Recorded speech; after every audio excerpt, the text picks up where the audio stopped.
Hey, what's up guys? Welcome back for another video, and this is Triple Play Saturday, round one. Now we were gonna cancel it, but we just couldn't do it. It's 90 degrees in the area. It's gonna be burning up, but I love the heat. All right, you all, let's kick off Triple Play Saturday with round one.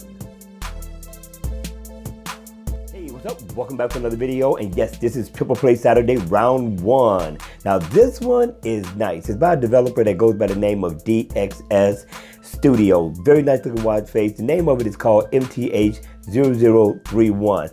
Very modern look. Got kind of a futuristic look to a degree. Now I like this watch face because of the simplicity. In always on mode, you're gonna get the same look. It's just gonna be dimmed down in the AOD mode. But once it's on, you get your battery percentage at the top, you get your day and your date in the center.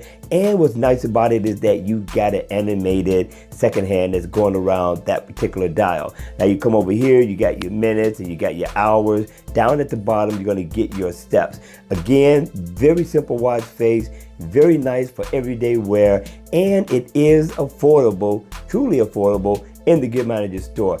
Check it out. All right, you all, that's going to be the end of Triple Play Saturday round one.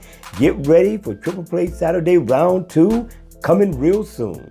All right, you all, hit the like button on the way out if you want to see more videos like this, and you haven't subscribed, subscribe to my channel, and I'm going to see you all at round two.